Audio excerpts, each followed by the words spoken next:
Hello and welcome back sa course natin. So, ang topic natin for today is ang local e-commerce versus dropshipping. Madidiscuss natin kung ano yung kaibahan ng dalawang business models na to and also kung ano yung major key differences sa process ng dalawa and yung mga pros and cons. And then at the end of the video, i-discuss natin yung mga key takeaways why we promote local e-commerce sa course na to.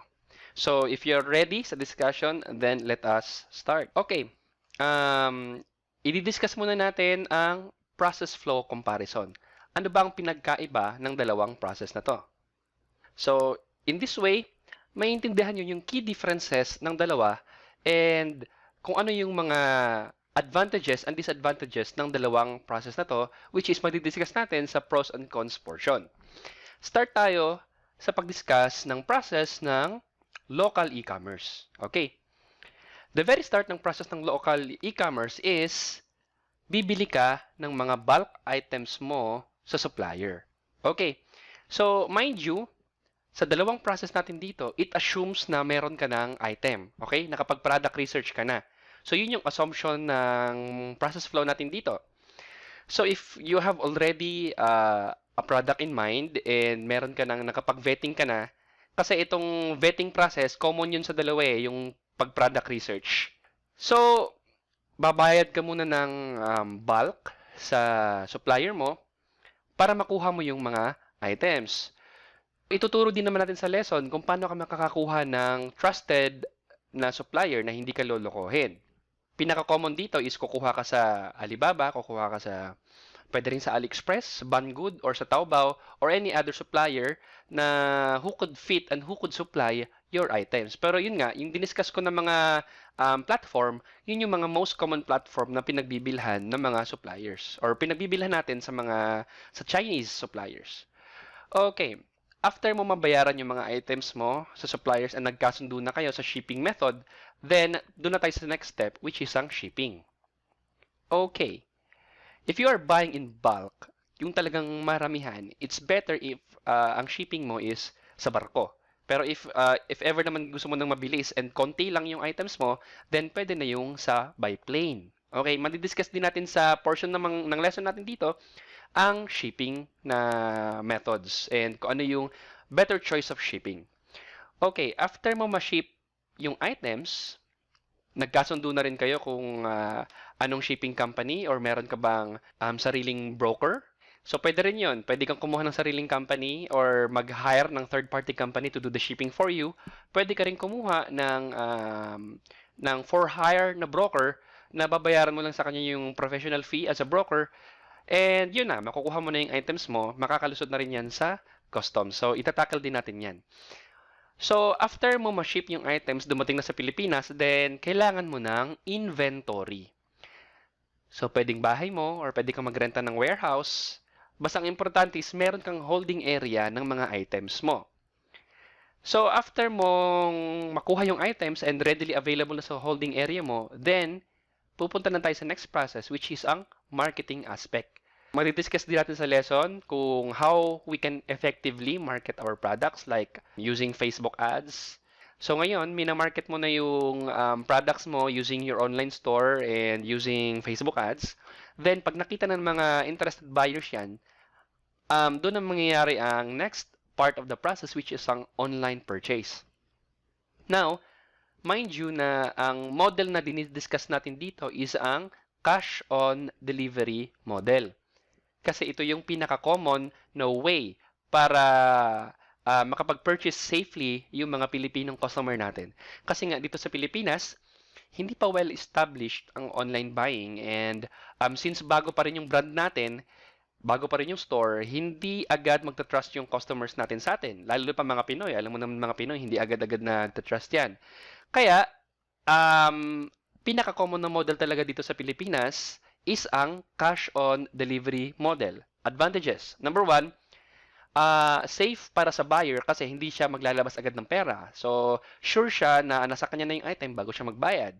So, ang disadvantage naman ito, if gumamit ka ng courier na hindi trusted, matagal mag-remit sa'yo, and nagkakawala-wala yung item, so hindi conducive for your business growth. So madidiscuss din natin kung ano yung mga suggested na mga couriers natin dito. Okay? Pagka online purchase na, then mag-employ ka na ng courier, as I have said, to do the shipping for you. After mong ma-employ ang services ng shipping, ang gagawin nila is ihahatid nila yung items mo sa customer mo, and then yung customer mo, babayaran na nila yung item na yon once dumating sa kanila, since naka-cash on delivery method tayo. So that is the payment portion. So after nila mabayaran yung item na yan, then doon na tayo sa next portion, which is ang remittance. I-remit na ng courier yung perang binayad ng customer papunta sa bangko mo. So, review natin yung process. Una, bibili ka ng bulk item sa supplier mo, and then yung supplier mo, isi-ship yung items, and then, pag na-ship na yung item na yun, ilalagay mo sa holding place mo or sa warehouse mo, and after that, ima-market mo na yung mga products mo. So, pag na-market mo na yung products mo, merong bibili ng product pero hindi pa babayaran kasi na cash on delivery method yung model natin dito because that is the very common. And after makapag-place ng order sa online store mo, isi-ship mo yung items using a third-party courier. And also, after ma-ship yung items, babayaran na yung item mo pag na-receive ng customer, and then yung perang binayad ng customer, i-remit sa'yo after a few days. Depende kung gaano katagal mag-remit yung courier mo. So that is the summary of the local e-commerce business model. Alright, so I hope naging clear sa inyo yon. Now, let's discuss naman ang dropshipping. Ano naman ang dropshipping business model? Ano yung flow process niya? So, they have a very big difference. So, i-discuss natin yan.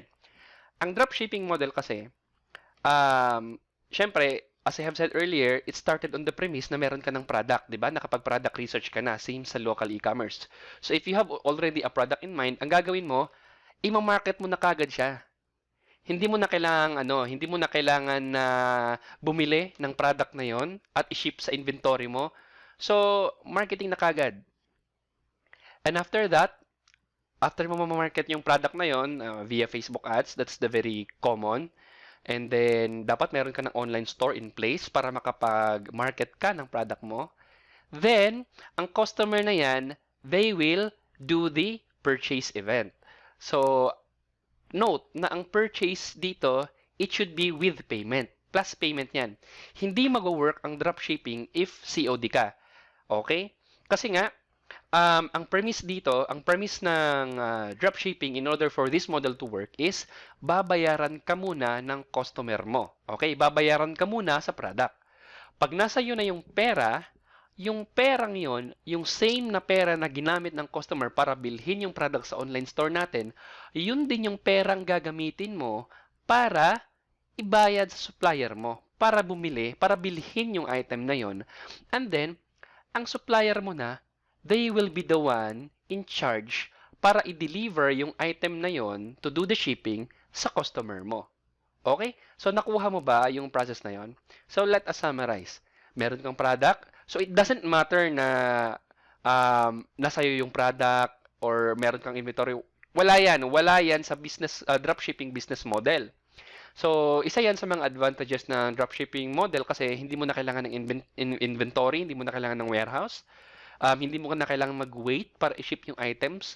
Pag meron ka ng item in mind, you can, pwede mo nang ipagbenta agad, pwede mo nang i-market agad kasi it is based on the premise na yung perang binayad sa'yo ng customer mo, yun din yung perang panggagamit mo to buy that specific product sa supplier mo, and then yung supplier na ang mag-ship ng product na yon sa customer mo.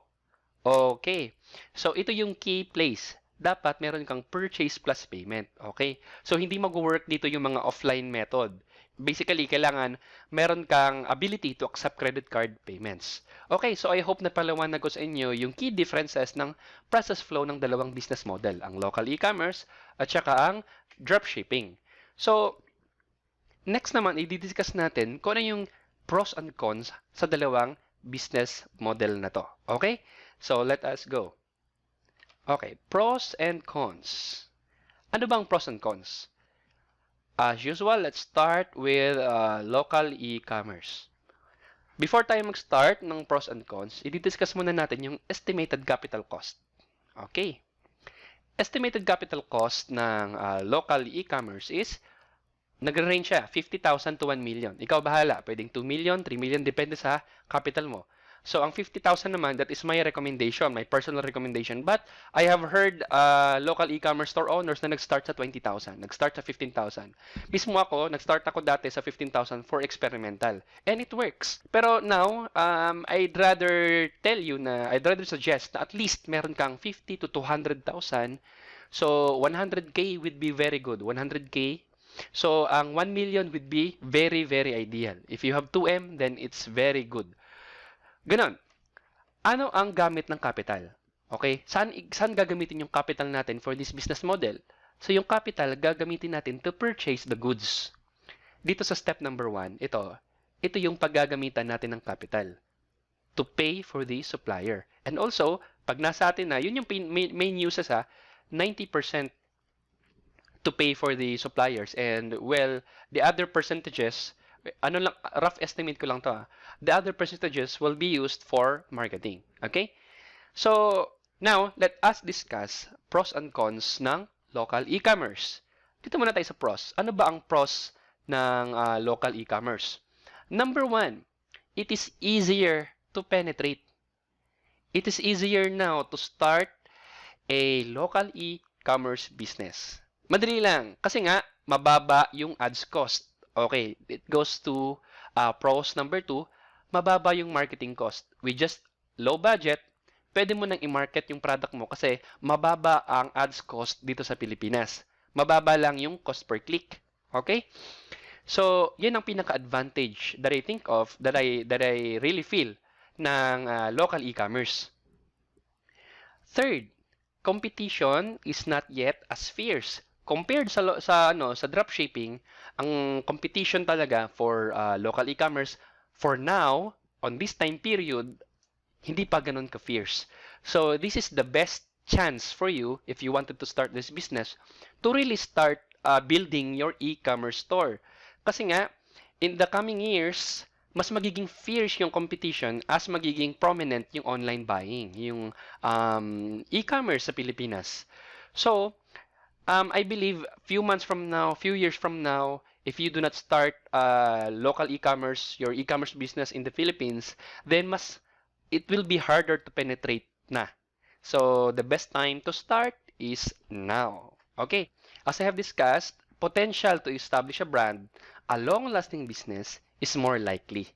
Mas mataas ang chance mo na makapag-establish ng brand sa local e-commerce versus sa dropshipping. May explain ko yan mamaya if I explain na the dropshipping pros and cons. Pero yun nga, mag-concentrate muna tayo dito ngayon. So, just bear in mind yung mga pros. Again, ano mga pros sa local e-commerce? Number 1, it is easier to penetrate. Mas madaling makapag-start and you have a high chance of success. Number 2, lower marketing cost. Number 3, competition is not yet as fierce. Number 4, potential to establish a brand, a long-lasting business, is more likely. More likely. Mas mataas ang possibility na maging successful ka sa local e-commerce. Ano naman ang cons? Now, number 1 na cons ng local e-commerce is it's slower to scale. Bakit slow ang scaling mo dito? Kasi nga, matagal mapagulong yung pera mo. Dahil dito. Kasi nga, dahil sa cycle na to na bibili ka ng sa supplier mo, so it will take long pa from the supplier to the Philippines, from China to Philippines, it will take a long time.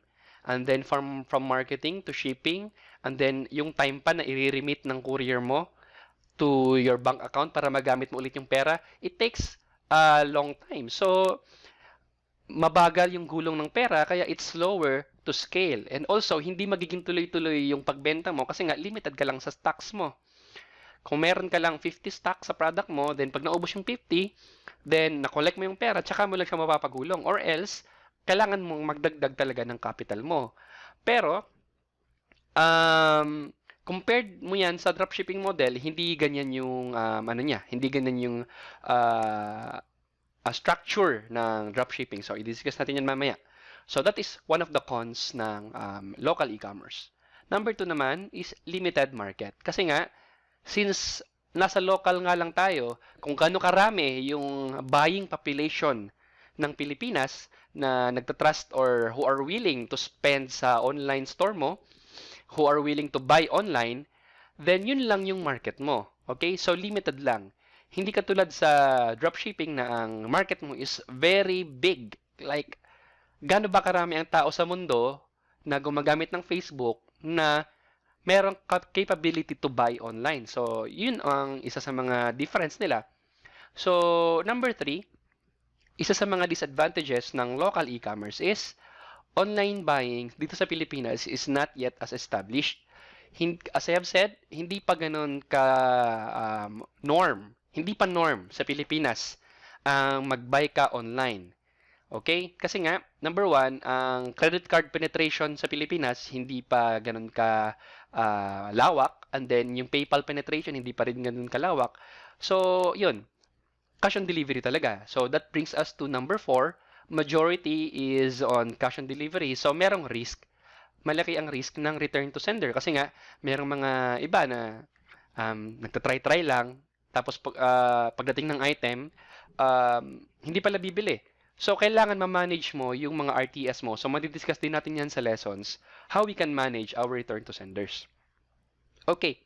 So, I hope na-discuss ko na maayos yung pros and cons dito sa local e-commerce. Now, let's go naman sa dropshipping. Start muna tayo sa estimated capital cost ng dropshipping. So, as you can see, ang estimated capital cost ng dropshipping is malaki. 100K to 350K, pero hindi naman naabot ng like a million or something. Kasi pag umabot na ng 350K yung gastos mo, or depende sa kaya mong i-burn or kaya mong ibigay, then itigil mo na kasi lugi ka na. So, yun nga, ang estimated capital cost ng dropshipping, remember, this is the amount that you are willing to lose. So, itatak mo yan sa utak mo if you are starting out a dropshipping business. Ang capital cost mo, it is not used for purchase of goods. Ang capital mo will be used for advertising. Okay, so bear that in mind. Ang key differences ng dalawa. Ang capital mo, ang gamit niyan if you are doing local e-commerce is to purchase goods. While sa dropshipping naman, ang capital mo, yan ang capital mo for advertising. So that's why I said na yung capital mo dito sa dropshipping, isipin mo na hanggang magkano lang yung kaya mong mawala sa'yo. Okay? So if hindi mo kayang mawala sa'yo yung 100K, then babaan mo yung capital mo. Pero yun nga, below 100K, medyo mahirap na i-penetrate yan kasi mahal ng advertising cost ngayon. And it's very hard not to find a winning product. And finding a winning product would really cost you so much. So, kailangan talaga meron kang pera talaga. Meron kang pera sa baul na pwede mong panghugutan ng funds to test more and more products. Okay. Now that I have explained the key differences ng uses ng capital ng dalawa, then let's go naman sa pros. What are the pros of dropshipping? Ang pinaka-pro talaga in doing dropshipping business is its high capacity to scale fast. Bakit pwede mong i-scale sa dropshipping model? Simply because of its structure. Tingnan mo namin structure ng dropshipping. I-clear ko muna to para hindi maging Ayan, clear na. So, recap ko lang, bakit mabilis mag-scale sa dropshipping model? Kasi walang waiting time. Tingnan mo naman, pag meron kang product, market mo na agad. And then, pag may bumili, may pera ka na agad. So, after pera mo, ibili mo na kaagad sa supplier mo. And then, supplier mo, siya na bahala mag-shipping. And then, pagdating ng product mo, okay na. And then, yun, market ka na ulit. So, ang bilis ng cycle time. Okay, so yung pera mo, mabilis umikot.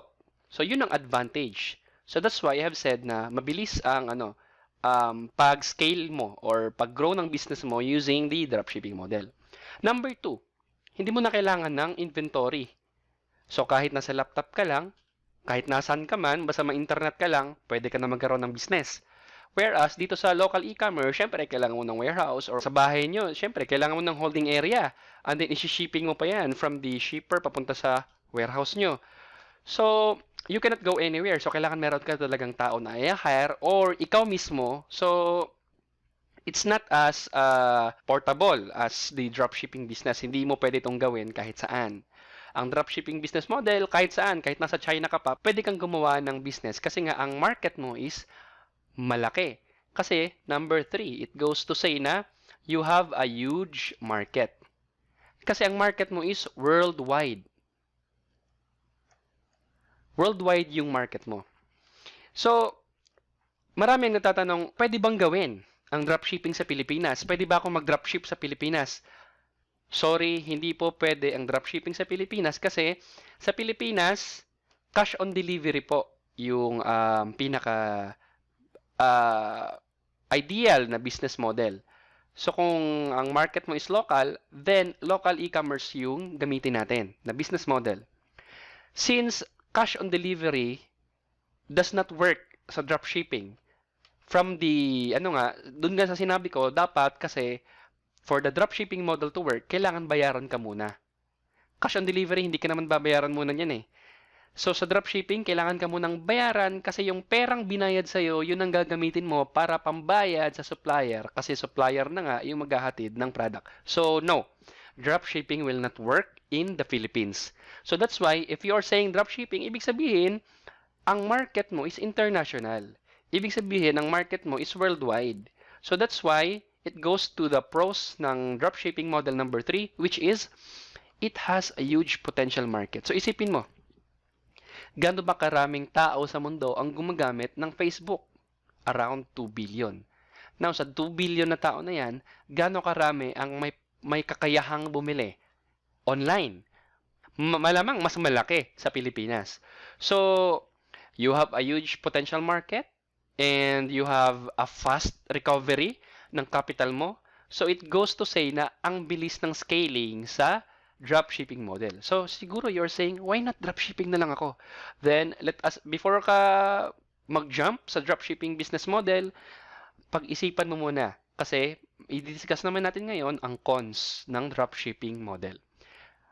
First, ang competition ngayon sa dropshipping, since everybody is doing it, the competition is very high. Okay? Major ng mga buyers ngayon, major ng mga market is yung mga first world countries or mga first tiers. Tier, ibig sabihin ng tier, hindi luha. T-I-E-R. Okay.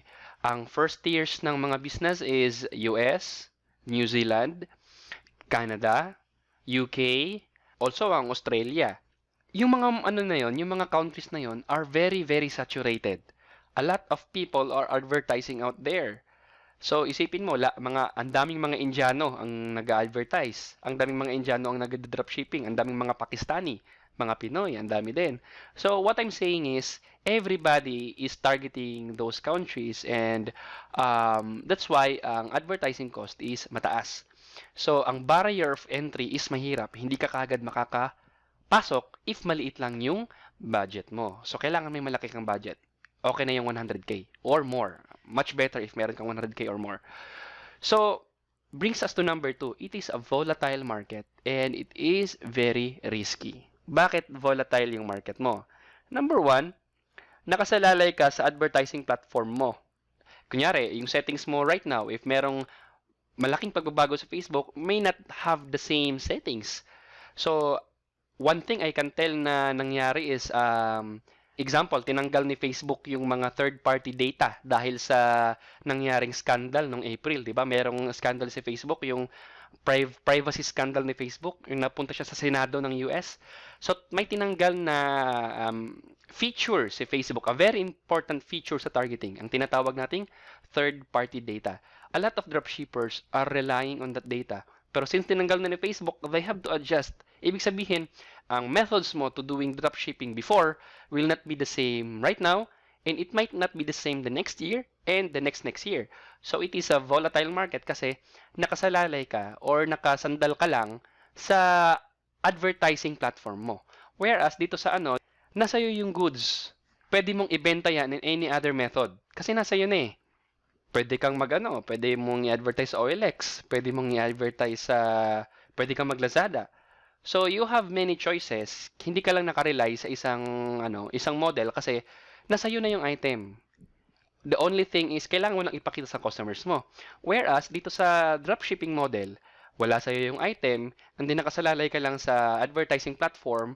So, if that platform changes, then kailangan ikaw din mag-change.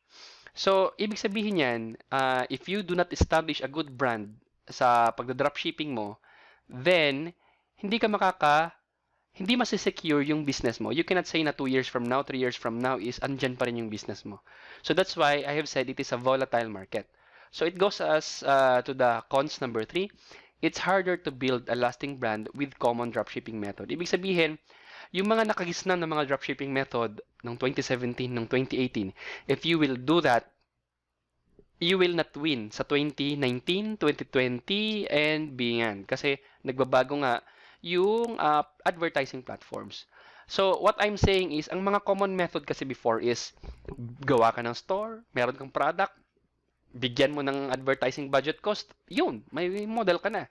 So, there is an effective way ngayon to build a dropshipping store, but it is not the common na dropshipping method. Ang the best way to build a dropshipping business ngayon is through branding. You must establish a brand. So if you have no branding in your dropshipping business, then walang mangyayari sa brand mo, hindi siya maglo-long lasting. It will puputok siya ngayon, but in the end, tomorrow it might not.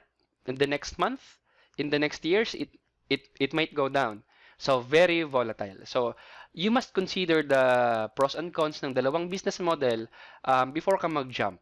Pero yun nga, ang topic nga natin ngayon is local e-commerce yung pinopromote. Kasi you have a better chance of success.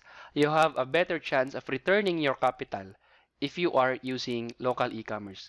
Kasi sa panahon ngayon, if baguhan ka pa lang and wala kang budget to penetrate the market and then hindi ka pa marunong talaga mag-market, mag-product research or whatever, I suggest wag ka munang pumunta sa dropshipping if you are not willing to lose your capital cost. Okay? So, if you really wanted to go to dropshipping business model, then magtanong ka muna. Tanungin mo muna sarili mo. Hindi ba ako iiyak if nawala yung capital ko? Hindi ko ba iiyakan yung 100k na yan?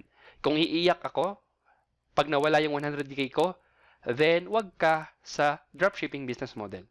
Kasi, sunugan ng pera talaga to. Until makakuha ka ng winning product. You have to spend and spend and spend and spend until you get that gem. Yung pera mo kasi na ginastos mo sa advertising cost, hindi mo na, pag yun nawala, it's money unrecoverable. Nabayad mo na kay Facebook yun. So, parang tapon yun sa hangin. Nasunog na pera na yun if hindi nag-return. Whereas, dito kasi sa local e-commerce, since ang capital mo ginamit mo sa goods, meaning meron kang physical asset nasa iyo.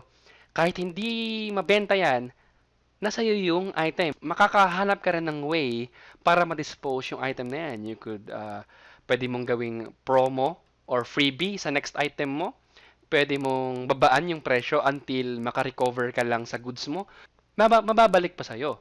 Whereas, sa advertising cost, pag yan ginastos mo and nawala, wala na yon. Hindi mo na ma-recover yun.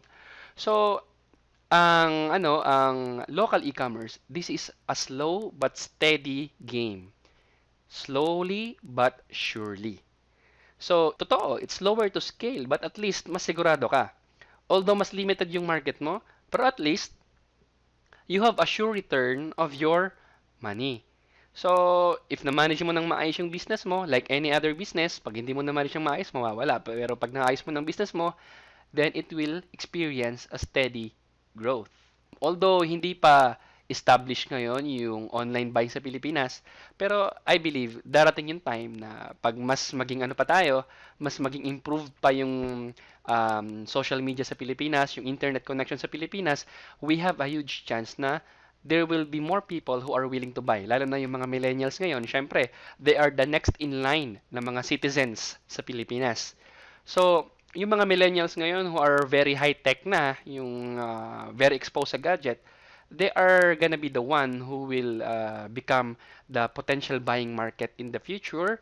Sila yung may mga may work, sila yung may mga income na in the future, then ibig sabihin nito, coming in the future, mas magiging ano pa, mas magiging maganda yung position ng e-commerce, ng local e-commerce sa Pilipinas. Okay? Ngayon naman, i-discuss natin ang common grounds ng local e-com versus dropshipping. So, di ba, na-discuss natin yung differences nila. Ngayon naman, ano naman yung common sa kanila? The very prominent na common sa dalawang business model na to is both business model are heavily invested sa product research. Ibig sabihin nito, ang success ng dalawang business na to is dito naka-hinge. If wala kang maayos na product research, if wala kang maayos na product testing, then your business is bound to fail. Mapa-local man, mapa-local e-com, or mapa-dropshipping man. Bagsak yan. If wala kang proper product research. So, both methods are reliant sa effective na product research and product testing. Okay, yun yung common sa kanila yon. Number 2, effective marketing is the key. So, kung meron kang right offer sa right audience, then yun. This is true for both business methods or business models. So, yung dalawa is if you have effective marketing, if you have the right offer and the right audience, then you would get success sa dalawang business models na to. And then, ang common naman sa kanila, number 3, is customer service is paramount. So, you cannot build a brand if you have a poor customer service. If you do not answer calls, if you do not call your customer, if you do not inform your customer, if wala kang timely delivery ng information, then you have a poor customer service and you are bound to fail. Your business will not last. Okay, so common yan sa dalawang business model na to. So, since common yan sa dalawang business model, if you have these three, kung magaling ka sa product research, meron kang effective marketing, and meron kang effective customer service, they are the key ingredients para maging successful ka sa dalawang business ventures mo, whether you are going for local e-commerce or you are going sa dropshipping. After that, we will discuss yung key takeaways sa lesson natin before we end. Okay, so let's go. Key takeaways. Ang mga natutunan natin for this lesson is number 1, local e-commerce is a slow but sure game. Number 2, local e-commerce has a slow startup cost. Unlike sa dropshipping, if you have a slow startup cost sa dropshipping business model mo, then mas mabagal yung success mo and mas maliit yung chance ng ng penetration rate or success rate. Okay? So, budget is paramount sa dropshipping, whereas sa local e-commerce naman, if you have the right product na mababa yung cost, and then you are hindi issue sa'yo na mabagal yung ikot ng business mo, or you do not mind being a slow starter, then pwede ka na makapag-start using low budget lang. Okay? Number 3, local e-commerce is easier to penetrate. If you have low budget cost, meron ka lang 5,000 for advertising cost, then pwede ka na makapag-penetrate. If you have a good product with a huge potential of success na mura, meron ka lang 5,000 na advertising, well, pwede na. You can go. Number 4 naman, local e-commerce success starts on the premise that you are building a strong lasting brand. Okay. Ito yung mga kailangan isipin mo muna. Itatak muna sa isip mo. You are on this business not just for 2 months, 3 months, 4 months, but dapat ang mindsetting mo, if you are going to start a local e-commerce business, you must start on the premise that gusto mo tong gawing long term. Kasi nga, if hindi long term yung thinking mo, kailangan mong makuha agad yung profit mo kasi kailangan mo yung profit na yon panggastos sa pamilya mo, then hindi local e-commerce ang para sa'yo. In fact, you should not be on this business. Magtrabaho ka na lang. Okay? Pumunta ka sa mga trabaho na may malaking sahod, at least wala kang capital doon, magtrabaho ka lang, then meron ka ng sure na monthly income. Pero, if you want to venture on business or any type of business, then you should have that mindset in you na di baling maliit ang income ko ngayon, di baling maliit yung balik ng pera sa akin ngayon, pero I am on the premise kasi nga long term yung goal ko. Gusto ko na pag nasa akin yung profit, igugulong ko yung pera, and then pag bumalik ulit sa akin yung pera, igugulong ko na ulit hanggang mapalaki ko yung business ko. Kasi nga, I have this long-term, long-lasting business plan. Okay, kung wala to sa isip mo, if you are thinking lang na I want a steady monthly income na pwede kong maliquidate agad, then local e-commerce, in fact, online business is not for you. Okay? So, number 5, if you want to start local local e-commerce business, ano ang pinaka-key takeaway? You must start now. Hindi lang should, it is a must. Kailangan mong magsimula ASAP.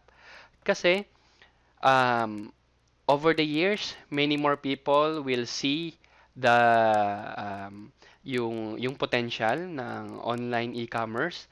A lot of people will do advertising na sa Facebook, and then it will be more expensive. It will be harder to penetrate na in the future, and yung mga products na sana ikaw ang nakahanap, meron ng ibang nakahanap at nauna sa'yo. So, mas mahirap.